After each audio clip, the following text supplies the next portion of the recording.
স্বাস্থ্যসেবা নাই, ন্যূনতম বেঁচে থাকার অধিকার নাই, সেই রাষ্ট্র তাকে কিভাবে ইনসাফ দিল? তাহলে এই রাষ্ট্রের সাথে আমার নাগরিকের করা যে প্রত্যেকটা সামাজিক চুক্তি, তার ধারা উপধারা, pledge to the nation made in 1971 has been broken and being broken on a daily basis.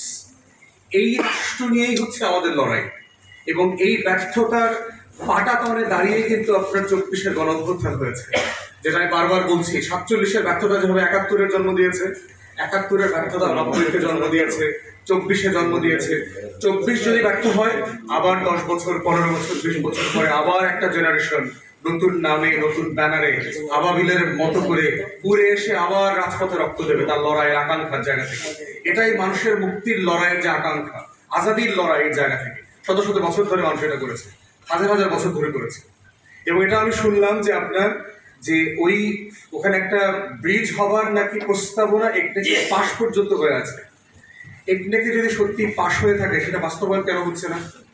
এখানে তো অনেক জাতীয় নেতৃবৃন্দ ছিলেন, বাবুগঞ্জ বোলাদিতে বাংলাদেশের অনেক জাতীয় নেতা প্রতিনিধিত্ব করেছেন, বিভিন্ন দলের বিভিন্ন সময়, যারা সরকারি দলেও ছিলেন। তাহলে এই ব্যর্থতা কিন্তু আমাদের একটা কালেকটিভ ফেলিয়ার আছে, একটা সরকারের ব্যর্থতা এখানে বলা যাবে না। এখানে এই অঞ্চলের রাজনীতিবিদদের একটা সম্মিলিত ব্যর্থতার জায়গা আছে। তো সেই জায়গাটা আমি বোঝার চেষ্টা করেছি যে এই অঞ্চলের আসলে সমস্যাগুলো কি কি।